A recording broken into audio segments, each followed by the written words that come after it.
Welcome to the Workers' Party podcast with Joti Bra.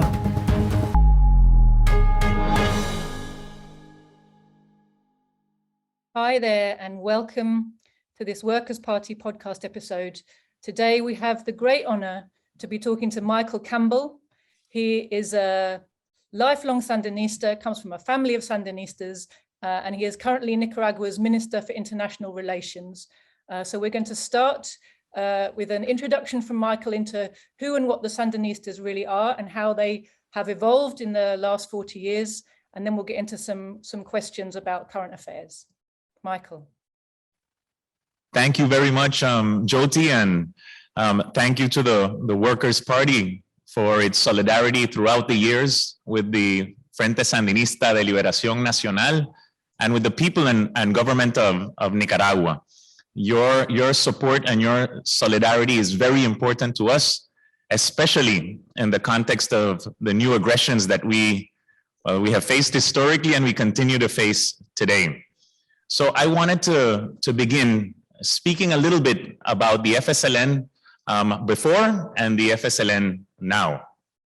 See, Sandino sought to advance freedom, sovereignty, and self-determination for Nicaragua and for all the peoples of the America, as he expressed that his movement is national and anti-imperialistic, and he maintains the flag of freedom for Nicaragua and for all of Latin America. After Sandino's assassination in 1934, his vision was transmitted by Colonel Santos Lopez, his youngest surviving officer, to Carlos Fonseca Amador and to Tomás Borge Ruiz, the founders of the Sandinista National Liberation Front. In the same breath, as the Sandinista National Liberation Front published its historical program titled Sandino's Legacy Program in 1969, this manuscript reflected the essence of participatory democracy. This concept focused on promoting the equal participation of all sectors of the population without discrimination, the redistribution of national wealth in favor of the people, the organization of the working class in the urban and rural areas, free and universal access to healthcare and education, cultural revitalization, youth empowerment, gender equality, agricultural productivity to ensure food security and sovereignty, labor rights, social and economic integration of the Caribbean coast of Nicaragua and its people, Central American integration and respect for the principles and purposes of international law and the Charter of the United Nations. Carlos Fonseca always maintained that the struggle of the Fsln and the people of Nicaragua was against somocismo, against imperialism, and against the excesses of the local oligarchy. Those three sectors. Since 2006, Comandante Ortega has sought to strengthen three fundamental pillars of revolutionary Nicaragua. First, the model of participatory democracy, which we now call the people president, and that prioritizes the active participation of all sectors of the population in decision-making and governance activities. The defense of national sovereignty, self-determination and independence for Nicaragua, but also for all the peoples of the world, and the strengthening of bilateral and multilateral relations based on the principles of international law, respect, solidarity, and mutually beneficial cooperation. And third, the human development model that focuses on the eradication of poverty. Again, free and universal quality healthcare and education, rural production and food sovereignty, expanding key infrastructure and basic public services such as roads and highways, potable water and sanitation, electricity and communication. This clarity of vision has allowed Nicaragua to become the only revolution in the world, along with the Chinese Revolution, to simultaneously face aggressions both from the United States and Europe and still achieve economic growth and social prosperity, address the challenges of climate change, and deal with the threat of the COVID-19 pandemic. I wanted to begin with that brief explanation for us to understand that the Fsln still maintains its core values and principles, which is to ensure the active participation of all sectors of society, because every single sector of the Nicaraguan society has something to contribute. And with the active participation of all of the Nicaraguan society, we can move forward, and we can move forward better. Thank you very much, Joti. And I'm looking forward to the questions and to going ahead with this interview. That's great. Thank you, Michael. That's a really nice bit of context and explanation about where your government comes from and what its aims are, and what's the context in which it's trying to achieve those aims, you know, internationally. As you said, the huge amount of interference, pressure, sabotage, sanctions, you know, they can't but have a big effect on your ability to carry out your program.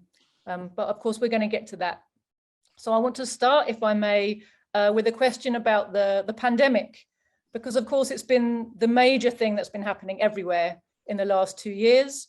And different countries have really shown their priorities in the way that they've dealt with it. You know, you've got the human-centered, health-focused approach, and you've got the profit-centered, finance-centered approach, very much contrasting and clashing in the world in the last 2 years. So I wondered if you could tell us a little bit about how Nicaragua has dealt with COVID, and also, you know, what kind of help you've had from abroad and what difficulties have been put in your way by the imperialists internationally and by, you know, local saboteurs who want to see your government fail. Yes, well, in Nicaragua, let me begin by saying that President Ortega's very first presidential decree was to reinstate free and universal access to quality healthcare. That was the first decree President Ortega implemented in 2007. Since then, investment in public healthcare has gone from only $36 per capita to $72 per capita today. We have gone to only 13 national hospitals to 73 hospitals today, along with 143 health centers, over 1,000 health posts all over the national territory, maternal homes, blood banks, milk banks. We have almost doubled the amount of public health workers. We're dealing simultaneously with chronic diseases such as cancer and diabetes, while we also address the challenges of epidemic diseases such as dengue and malaria, chikungunya, and other diseases that tropical countries face. I wanted to mention all of that for there to be a clear understanding that Nicaragua addresses healthcare in an integral manner. We believe that without healthcare, you can't deal with the fundamental structural problem of poverty.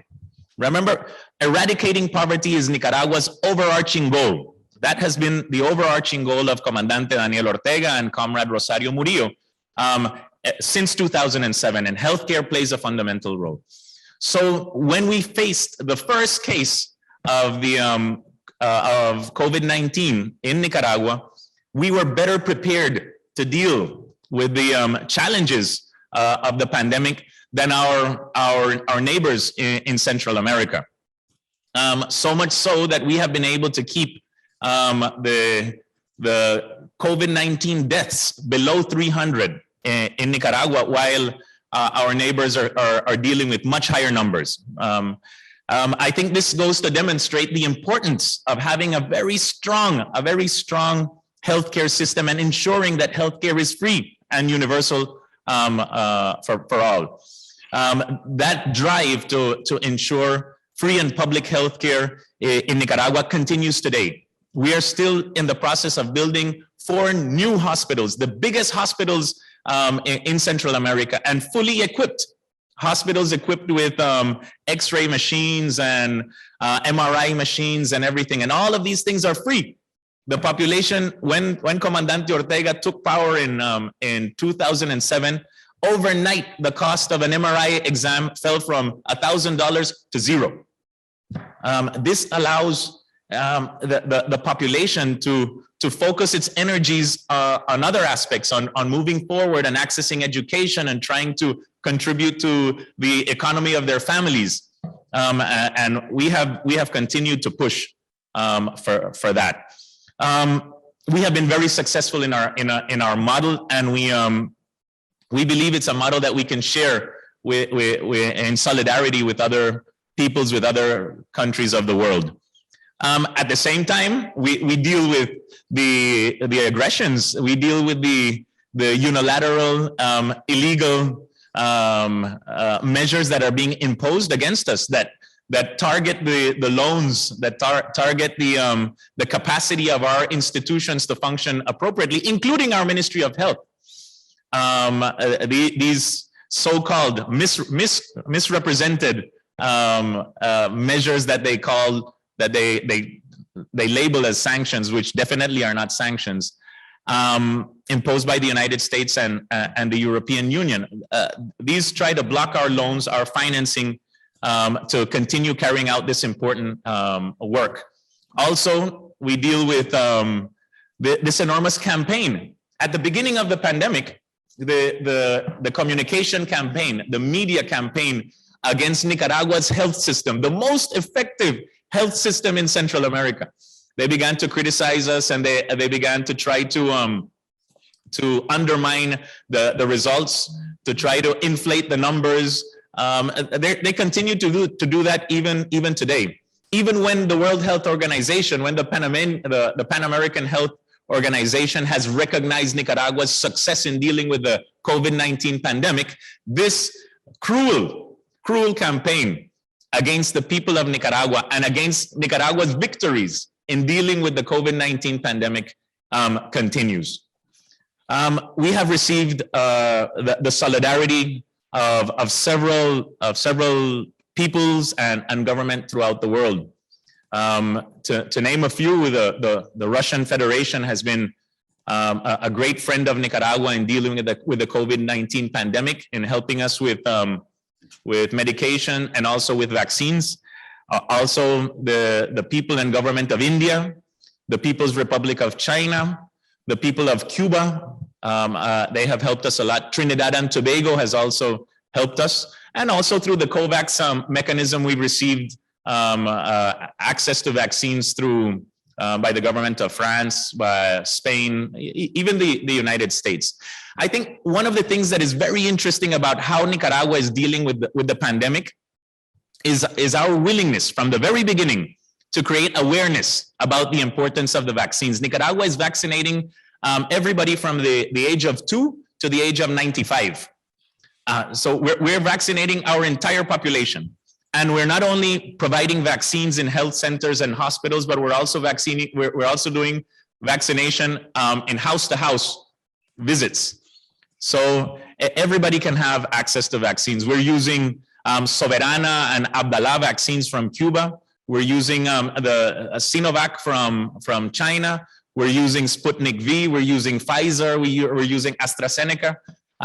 Nicaraguans have a culture of vaccination that has also been very effective for us. Right now, we're about 80% of our population has received the first dose of the vaccine. And I think we're more or less about half the population having received the second dose. If that's not a success, a victory in health, I don't know what is.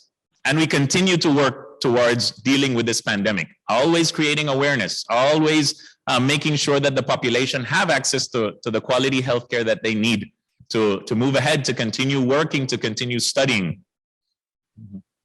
Thank you. I mean, it's interesting, isn't it? Those numbers really speak for themselves. And yet you hear nothing about this great victory in the Western media. In fact, you hear the opposite, rumors of, terrible things happening during COVID in Nicaragua, but it's, the details are always rather murky. And clearly the imperialists have a fear of a good example, don't they? They don't want us to know that without spending huge amounts of money via, the big health corporations and insurance companies, it is possible, if you're focused on the well-being of the people, to provide really decent, secure, universal care that is really effective, that's based in the community and meets the needs of the people, not the needs of the corporations. I was going to ask you about vaccines because there's been a lot of trouble over vaccination in a lot of countries. You know, people in the West, they don't trust the corporations, they don't trust the motivations of their government. So while we used to have a very strong culture of vaccination is a good thing to prevent diseases, we now have a very strong current of people who feel strongly that they don't trust the motivations or the actions of these big companies, and so they don't want to be vaccinated. And then you have governments who want to hide their own failures of dealing with the pandemic behind, you know, the people who won't get vaccinated. So they come down really hard on those people and try to create like a schism in society, and they want workers to blame one another for the failings of the system. But if people don't have confidence in the system, it says something about the way the system's being run, doesn't it? Because what's clear is in the socialist and the people-centered countries, the people do have faith in the vaccinations and in the people giving out the vaccinations. You don't have these big, you don't have the need to mandate to people or to kind of pass kind of repressive legislation, because the power of the good example is powerful. So that's really it's really good to hear. And that, I mean, I have to say, you know, I do try to follow the news from Nicaragua. I didn't realize that your deaths from COVID had been so low. You know, so it tells you how hard it is to access good information from over here. That is a tiny number compared to your population. You know, here in Britain, we're always told how brilliant our health service is, but it's absolutely not able. It's 3/4 privatized at this point. It's not able to deliver what people need. The government has had no interest in keeping people safe. We've had 150,000 excess deaths during the pandemic. You know, if British people understood quite how avoidable that was, you know, they'd be out on the streets right now. So there's a good reason why the successes against COVID are not publicized. Instead, we hear constant slights against your government, how terrible and repressive it is, as we do against China's government, Cuba's government, but Russia's government, anybody who's doing anything, you know, useful at home and internationally. You know, we are taught to fear and look away from rather than try to learn from. Now, you spoke a little bit earlier about the Sandinistas, and I'd be really interested to hear whether you feel there's any differences in the program of the Sandinistas today as compared to 40 years ago. You know, 40 years ago, the Sandinistas came to power via armed struggle. More recently, you came back to power via the ballot box. Did the organization have to change very much in order to come back via the ballot box, or would you say, you know, the fundamental program has really remained the same? I believe that of course, a level of transformation had to happen between the moment the Fsln was founded and the struggle of the Fsln and the Nicaraguan people. From that moment and until the Sandinista revolution came to victory in 1979, it was a military movement at that time. The Fsln went through a level of transformation in the 1980s and definitely between 1990 and 2006. But the fundamental principles and also the aim of the Fsln, that struggle against imperialism, that struggle against the excesses of the local oligarchy, the struggle against somocismo remains the same. And if you follow the historical program was always based on the participation of all sectors of society, For example, in the case of the Caribbean coast of Nicaragua, Carlos Fonseca made sure that the integration and social economic development of the peoples of the Caribbean coast of Nicaragua was a fundamental part of that program.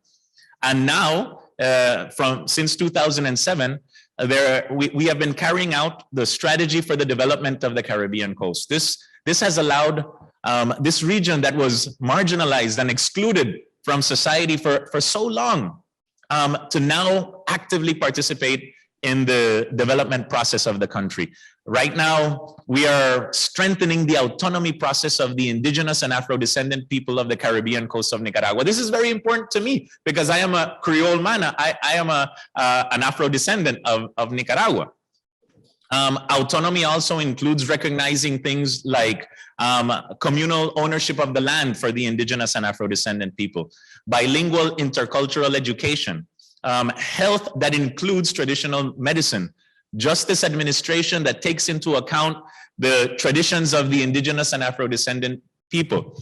Of course, a drive to make sure that the Caribbean coast has access to potable water, to sanitation, to roads and highways, that we are able to elect our own communal, territorial, and regional authorities. These are things that they were contemplated in the program of the Fsln from the very beginning, and what we've been doing is strengthening them. So I think in its core, the Fsln still maintains those important values. And what Comandante Daniel Ortega and Comrade Rosario Murillo, the Fsln and the Government of Reconciliation and National Unity are doing today is demonstrating that this is the way that you move a country forward. Even after the failed coup of 2018 that destroyed the economy, that cost the lives of over 198 people, that put us in a position of economic hardship in 2019 and 2020. Now, last year, in 2021, Nicaragua recovered the path of economic growth. We were able, after defeating this coup in 2018, this destructive coup, we were able to just organize ourselves, strengthen ourselves, and prove to the world that our model of participatory democracy, our model of the people president, our human development priorities, our focus on eradicating poverty is the correct way to move forward for a country like ours. And we are doing this, and at the same time ensuring gender equality. We're doing this ensuring the participation of indigenous and Afro-descendant people. We're doing this making sure that rural producers can increase their productivity and begin to commercialize in national markets and even begin to export. Nicaragua right now is facing simultaneous aggressions from the United States, Canada, and the European Union, but we're still ensuring food sovereignty. We can feed our people even in the midst of these aggressions. That should be an example. Well, it is an example for the world, and I guess that's why we're targeted so aggressively. But that's why these are some of the things that I believe shows that there's a continuation, there's a clarity of vision, as I mentioned before, that we can call to memory from Sandino to Carlos Fonseca, and today with Comandante Ortega and Comrade Rosario Murillo, as what revolution means and what we need to do to benefit our people and to guarantee their well-being and their prosperity. And we do that every day in everything that we do. That's wonderful. And something that you say there about regional disparities and inequalities and the way that revolutionary governments address those inequalities is so important. Again, workers in the West don't understand that regional inequality is something which goes hand in hand with capitalism. It comes within the country and globally. Inequality and disparities across regions and the world are built into the system, just as the same as they're built into a local population. You'll split into rich and poor. And when it comes to regional inequalities, you know, our government right now, one of the reasons it was elected was because it was promising that it would address the big regional inequalities in Britain. And of course, it hasn't done it, and it can't do it. It makes a lot of noise and fuss, and every now and again it announces a policy and then it re-announces it a few months later. But in reality, nothing changes because it's built into capitalism. But every revolutionary government makes a point of addressing this because, as you say, it holds the country back, it holds the people back. And in order to address it, you need to put extra resources into those regions and help them to catch up. And ever since 1917, every revolutionary government has been doing exactly that. And it's really nice to hear you describing in practice what that means in Nicaragua. You know, I wanted to congratulate you, the people of Nicaragua, on the re-election of President Daniel Ortega. It's clearly, you know, he was re-elected in a landslide. It's clearly the popular will of the people, despite all the sabotage, despite the attempts to kind of collectively punish your people for dreaming of liberation and freedom. The people stick by their leadership, by the Fsln, by President Ortega, by the Sandinistas, by this vision that you've been describing to us. So can you tell us about the interference in your country's politics that come from outside and from within since you came back into government? You mentioned there the failed coup of 2018. I know there's been interference in all of your elections, including the most recent one. You suffer under economic measures and sabotage as well, I'm sure, locally of the economic apparatus. So I wondered if you could just tell us a bit about the obstacles that are being put in the way of you trying to fulfill your program. Well, one of the things that we maintain is that interventionism in Nicaragua is the most persistent element of US foreign policy in Latin America and the Caribbean. So I think we, especially the Fsln and the Government of Reconciliation and National Unity, we expect that. It's already something that we prepare for, we deal with every day. We know that imperialistic policy, that policy that seeks to enslave us, subdue us, is something that we always have to be prepared for. There are some areas that we can work, but always the goal, be it a Democrat or a Republican administration, the overarching goal is still imperialism and interference in against the people of Nicaragua. I don't know why, but anyway, that is something that we are always prepared to deal with, and we're always trying to address. This goes from 1823, when the Monroe Doctrine was carried out, all the way up until the elections of last year. This policy of continuous interference and intervention against Nicaragua is something that is a constant. I wanted to refer to elections in Nicaragua. In Nicaragua, in 1979, the Sandinista revolution created the conditions for the very first time to celebrate free and fair elections in 1984. In 1987, we reformed the political constitution and we created the autonomy law to guarantee that even more sectors of the population would have greater capacity to participate in elections. In 1990, the Sandinistas, the Fsln, became the first revolutionary party that organized a peaceful transfer of power. The only one in the world that guaranteed a free and peaceful transfer of power in 1990. The Fsln remained out of power between 1990 to 2006, a period of shame in which the government, the state of Nicaragua, was dismantled, and when we felt completely under the control of the United States, various United States administrations. So I think it's important to understand that the Fsln believes that elections are a fundamental instrument to guarantee peace. We are very careful in the way that we participate in elections. Nicaraguans in general care very much about their elections, and that's why you can see in general elections, in all general elections from 1990 all the way up to the elections that were celebrated on the 7th of November of 2021, you always see a level of participation that is above 60%. And Nicaraguans celebrate communal elections municipal elections, territorial, indigenous and Afro-descendant territorial elections, regional elections, and national elections. We are always in electoral processes. So Nicaraguans are experts in voting. And nobody is going to trick a Nicaraguan with regards to their elections.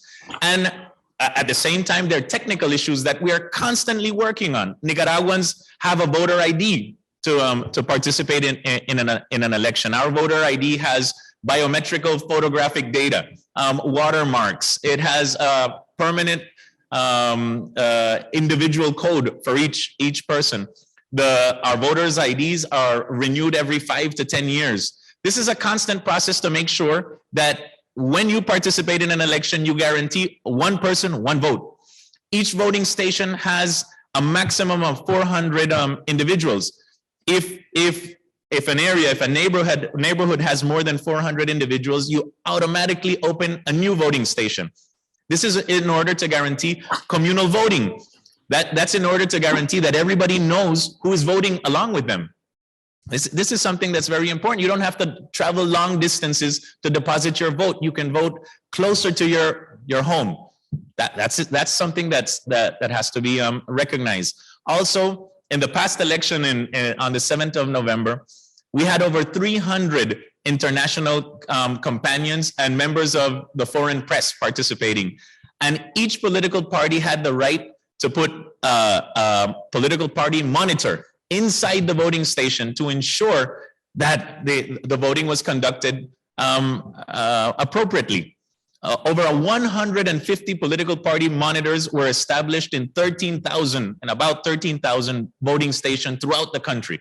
So, and this is not only in the voting station in the counting stations in each municipality, and also at the national level in the national counting center. So to claim that Nicaragua, in Nicaragua, you can easily commit electoral fraud is preposterous. I know this can happen in the United States. We have proved that, but not in Nicaragua. Nicaragua sees their electoral processes as something that is fundamental to guarantee peace, to guarantee prosperity, and to continue moving forward. So Nicaraguans have a very, very keen sense of awareness with respect to their democracy.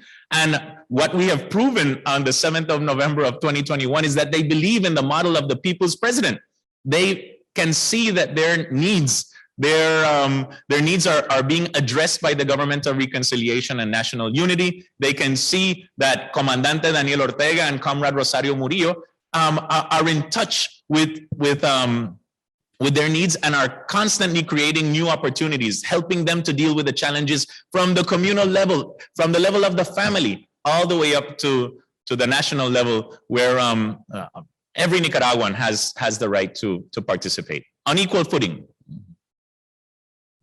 Fantastic. And I have to say, listening to that, and you talking about the long history of imperialist interference and domination in Nicaragua, you really need to take that hostility as a compliment.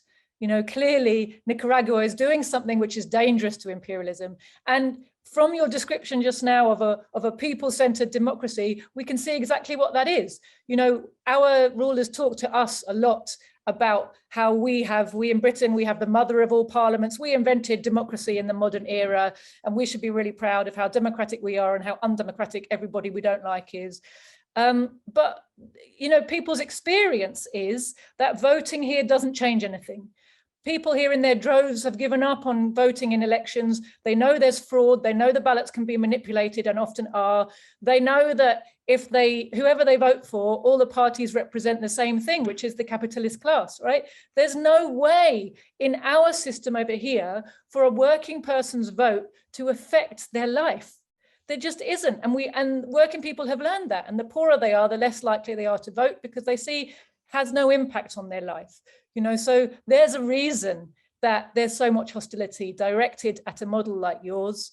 And really overcoming the obstacles that are put in your way is a testament to the strength of your people's struggle. And it's something that those of us who are aware of it are very inspired by, and it gives us faith in our own working class, faith in the ability of workers. Once they get up and start moving, they can achieve anything, and, on that note, I'd like to ask you, what are the achievements your people are most proud of? We've heard a lot of things that you guys have achieved and are achieving. Would you say there are any things that people hold the most dear and feel really like, this is what we've done? I believe after seeing the results of the elections on the 7th of November of 2021, I think right up there to the top of the things that Nicaraguans are most proud of is the way that we understand the importance of the right to exercise national sovereignty, freedom of self-determination, and our independence. That nobody has the right to touch our sovereignty. I think you can speak to Nicaraguans throughout the territory, and they have a renewed sense of awareness of their power, and that of the power and the dignity that comes from the defense of national sovereignty, self-determination, and independence. That's right up there on the top. Of course, that also goes hand in hand with a whole myriad of social victories, social and economic victories that we have achieved. I think gender equality, what we have done with in terms of gender equality, coming from the position, I think 96, the ranking number 96 in 2006, to be among the top 5 in the world today. If that's not democratic, I don't know what is. And now the National Assembly has a majority of women. So I think step by step, in terms of gender equality, we are doing amazing things, and our people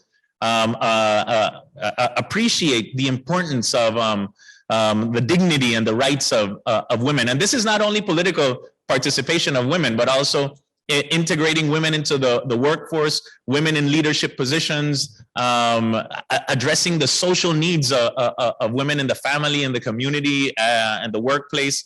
It's an integral thing that we have to, that we continue, a policy that we continue to deal with. We're constantly finding new ways with creativity and innovation to make sure that that policy of gender equality can continue to be strengthened. We're also very proud of our model of citizen security. Our model of citizen security is community-based.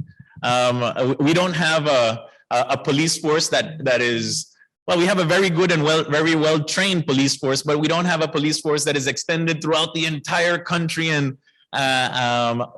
what each police officer does is work with the community in addressing challenges of security. When you have the Northern Triangle dealing with the terrible effects of drug trafficking and organized crime, the gangs in the Northern Triangle of Central America. And then you see Nicaragua with the lowest homicide rate in Central America. And you see that drug trafficking and organized crime doesn't have any basis established in our country.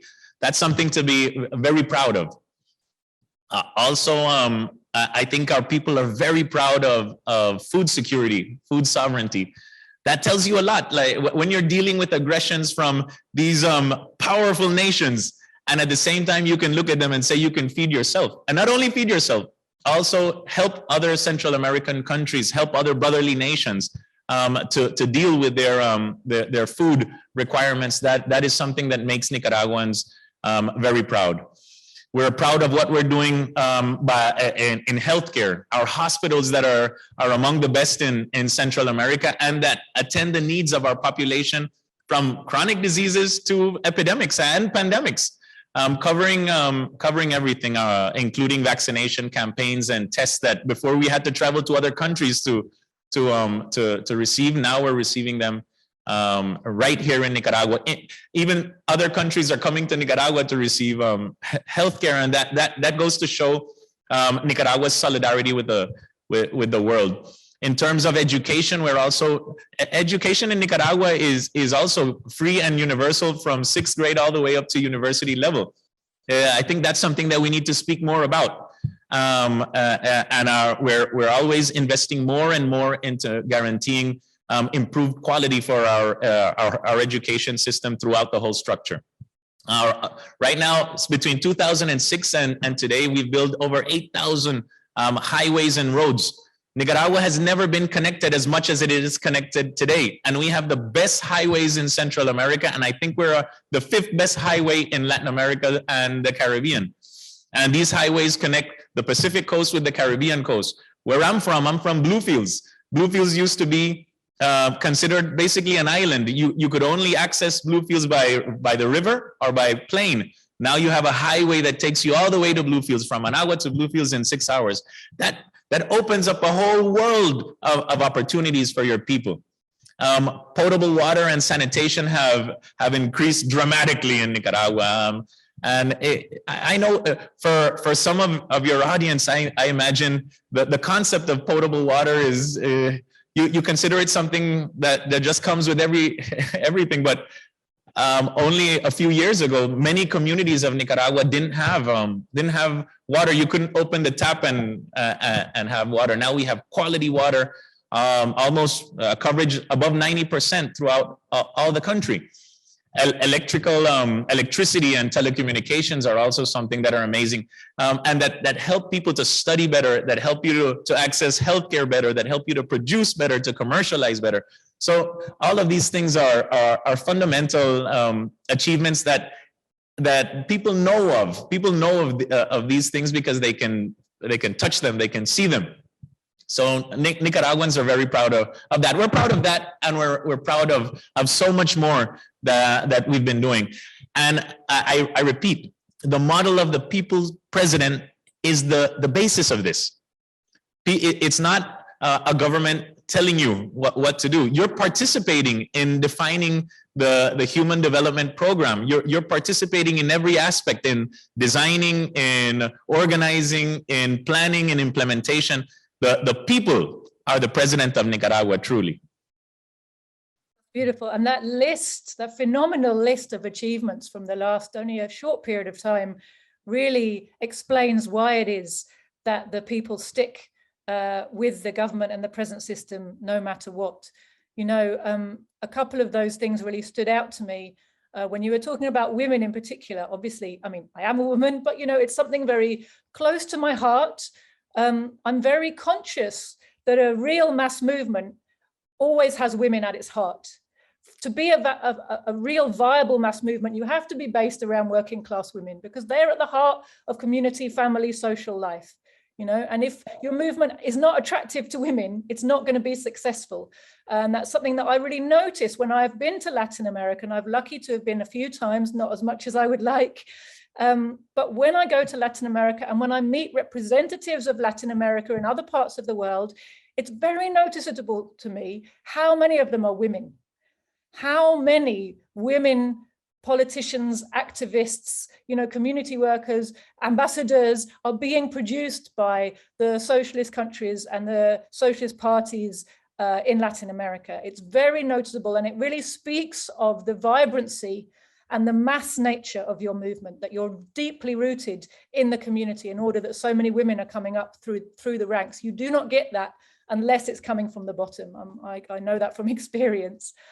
And just, you know, you were talking about the importance of sovereignty, of independence, and it reminded me of a quote by the great African-American Paul Robeson, when he said, and I might get this slightly wrong, but basically the people's will for freedom and liberation is stronger than atom bombs, he said. And, you know, everything we've seen from what you've been telling us about Nicaragua really underlines the truth of that statement. And it makes me wonder, what is it that Nicaraguans are actively doing to defend their gains? We know that you're proud of everything you've done, but we also know that you come under constant and unceasing attack from mostly from outside, but also from within. How do you defend everything that you have gained? Like I said, the model of the people president makes sure that people participate in every single level of decision making. That's key. So it's Nicaraguans are defending their own victories that they can feel close to their heart. Of course, Nicaragua is we're a small but brave country, and when we have to deal with the onslaught of the corporate media campaigns, of course, the truth about Nicaragua gets obscured. We have to deal with the lies that are propagated by the imperialist powers, but also by the lackeys of the imperialist powers throughout Latin America and the Caribbean. We can try our best to transmit these the message, the truth about what's happening in Nicaragua through these channels, but most of the time our truth gets is neglected, is obscured. When you face a challenge such as that, you have to fall back on organizing, fall back on creating awareness, go back to memory. That's the most important thing that I think we have been doing even more now after 2018, faced with the coup. We have reminded ourselves of what our fundamental struggle is. What is the principles of our struggle? Who is the usual enemy? Who has always been the usual enemy? And how we must prepare to continue moving forward. So that level of organization, of building awareness is a constant in our society. And it's not only a question of increasing education, enrollment in the different levels of education, is to talk to the people, to the communities, to parents, to the families, to explain to them the importance of education. It's not only a question of spending more in health. You have to talk to the families, the communities, you have to talk to the people about why it's so important to have quality healthcare and why it's important to get your vaccine, be it against the flu, be it against COVID-19 or whatever other. It's a constant effort of creating awareness. And I think that's where internationally, that's where the solidarity with Nicaragua plays such an important role. Because the solidarity has to deal, of course, with the issues within their own countries, but also they're more open to listen to what's going on in Nicaragua, to really come to Nicaragua and see firsthand what's happening here, what our victories are, how our people feel, what are their passions, and help us to get that message out. And we have been working with that, and we have seen amazing examples of solidarity in Europe, in the United States, in Latin America and the Caribbean. Amazing examples of solidarity, of respect and recognition to the Frente Sandinista for its historical struggle, and an openness to continue working. I think that's what you have to do. You can't. We don't have the resources, and I don't even think we have the intention to try to change the narrative of CNN or the BBC or any of them. The information is available. The truth about Nicaragua is there. If you want to change the narrative in your own to your own agenda, well, that's up to you. But here in Nicaragua, we will organize, we will prepare, and we will be committed to our fundamental principles and values and move forward and continue achieving the victories that we have been achieving since the Sandinista revolution.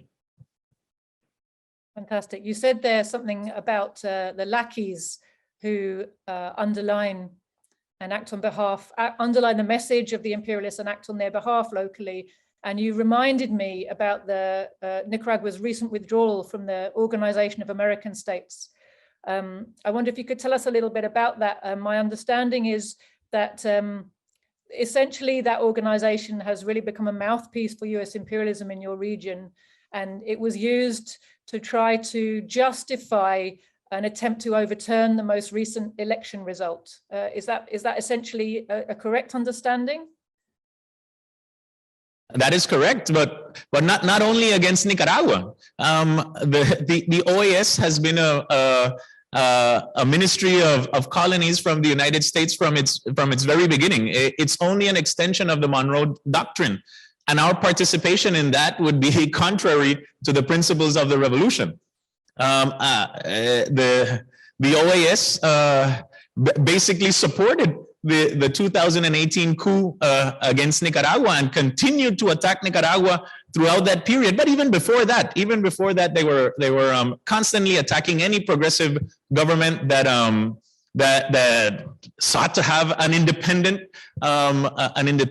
development model. If you don't align yourself with the policies of the United States, then you are an enemy of the OAS. A completely manipulated, embarrassing organization, and where you have countries that gang together to try to attack fellow nations in Latin America. We began to realize that participating in the OAS was just guaranteeing that you have more resolutions and more declarations against the people of Nicaragua. The people of Nicaragua are moving forward, are achieving important victories that not even the United States is achieving, and yet we have to sit down in this organization and listen to all these attacks that are organized, targeted against us. So again, in a demonstration of national sovereignty, self-determination and independence, we decided to denounce the charter of the OAS and begin the process of withdrawing from that organization. And every day since, we have begun to count. Okay, we have only X amount of days to be in this organization, because it takes 2 years to withdraw from the OAS. And we're counting down. Every day we're counting down when we can leave the OAS. It's what the OAS did in the case of Bolivia, the brotherly nation of Bolivia. That just demonstrates how far that organization will go to try to undermine progressive governments that just seek to exercise their national sovereignty. So we decided that Comandante Ortega and Comrade Rosario Murillo decided that enough is enough. Our people have had it with that organization, and instead we will continue strengthening Nicaragua's bilateral relations with our sisters and brothers in Latin America and the Caribbean, and working with organizations that better reflect our identity, such as the Community of Latin American and Caribbean States, CILAC, the Association of Caribbean States in the Caribbean, with CARICOM, with the Central American Integration System, and other regional organizations. Cuba did it. Well, Cuba was expelled, and then afterwards the OAS tried to invite Cuba back, and Cuba said no way. And Venezuela a few years ago also withdrew, and Nicaragua just says enough is enough. And if the OAS continues with that practice, I am sure other sisters and brothers governments in Latin America and the Caribbean will also withdraw from that shameful organization. Right. Yeah. Well, as you say, it's an excellent development, really, because it removes the US's ability to act as if it's speaking on behalf of anyone apart from itself, which, of course, it uses the cloak of the OAS to try to do as a subterfuge for its basically barefaced imperial aggression in the region. You know, it likes to dress it up in various ways, and the OAS is one of the cloaks under which it tries to do that. You know, you talked, just finally coming to an end here, you know, you talked about the need to transmit the truth and the ability through solidarity activities of, you know, fraternal organizations and countries to help spread the message about what's really happening in Nicaragua. And of course, that is one of the aspects of solidarity work. And, you know, depending on the size of the organization and its ability to reach and influence the workers, you know, in their countries, that can be more or less, you know, kind of powerful. I guess you know, coming from an imperialist country where our people are very much demobilized, disorganized, the working class movement has been very fragmented in recent years, and we don't have big big socialist organizations with huge connections to the masses right now. Of course, we're trying to build them because our people need them. But right now, I can't say, oh, this podcast is going to go to millions of people and they're all going to wake up tomorrow, chanting for Nicaragua in the streets. I'd love that to be the case. I feel very much that we are not able to deliver what I think of as solidarity. To me, solidarity is that really meaningful action when workers in different countries actually take action against their government's attempts to sabotage a different country. For example, we had the example at the time of the war of intervention against the new Russian, socialist Russia back in sort of 1920-21, where British dockers and workers refused to load munitions and soldiers that were going to be sent out to Russia to fight in that war. And they actually had such a credible threat of a general strike behind that action that the government had to massively backpedal. They had to withdraw from the war. They were terrified. They actually granted some other concessions to their workers to try to calm them down. This to me is what is solidarity, right? Practical actions that really make a difference, to a struggle that's happening somewhere else, but show that you're understanding that you're in the same struggle. So, you talked a bit about the kind of propaganda war, but, what other international solidarity do you receive, and how does international solidarity make a difference to you in your struggle against the imperialists? What type of solidarity is really useful for you guys? To us, every single grain of sand is important, and you can. We believe that every single contribution that any member of the Solidarity with Nicaragua can make is important. I don't. You shouldn't believe that you have to do something groundbreaking like organizing a general strike or things like that. I think every single thing that you do to get Nicaragua's message out is important, and we value that incredibly. Right now, we deal with the illegal unilateral measures, the so-called sanctions that are imposed against the people and government of Nicaragua. Lending your voice to denounce those measures go a very long way. The war is a communications war as well. So if you can write an article, if you can organize a webinar, if you can make a podcast, if you can come out on the radio, if you can attend a television program, if you can organize visits of delegations to Nicaragua to see firsthand what's happening in our country, these things are efforts that we appreciate very, very much. We value the work that the Solidarity does, and we are also trying to organize better to make sure that we can attend our Solidarity. So you can have firsthand information of everything that we do. Because if we can provide you with good information, then you can help us to get that information out. And it's a step-by-step process, but the important thing is to be consistent, to be systematic. And that's something that we want to continue doing. So like I said, every single thing matters. Every single effort matters. It has value, and we appreciate it very much. Thank you. Well, that will certainly hearten our members and listeners who are tuning into this, that there is something, even if it's a little thing, that they can do.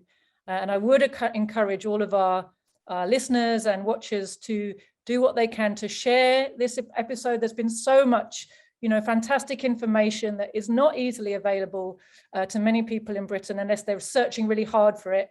So, any way you can think of to post or share this interview online or, to your friends, please do that. Please do what you can to help us, to help the Nicaraguan people get their message out there and smash through the wall of silence, which is imposed by the corporate imperialist media, that's really meant to stop us from understanding what workers are capable of when they're mobilized and organized. Comrade Michael, before we go, is there any last thing that you would like to say to workers in Britain? I'd like to close by thanking you, Joti, for organizing this this podcast. It has been a pleasure. Thank you very much to our dear ambassador, Comrade Giselle Morales, there in London, who is open, always available to the Workers' Party. Thank you very much for the solidarity to the workers of Britain, to the people of Britain who are willing to lend their ear and also lend their voice to transmit the truth about what's happening in Nicaragua. And please feel free to contact us anytime. Let's organize visits. Let's organize articles. Let's get the word out. Thank you so much for everything that you do for us. La lucha sigue. The struggle continues. La lucha sigue, indeed. Absolutely. And I'm just going to end it there because there's nothing more inspiring than that I can say to people. Thank you very much, everyone, for watching and for listening. And thank you so much to Minister Michael Campbell. It's been a great honor to have you with us today. We really appreciate your time and all the information you've been able to share with us. And we hope that this is not the end of our conversation, but just the beginning. So with that, I say thank you to everybody. Thank you to Minister Campbell, and we'll see you next time.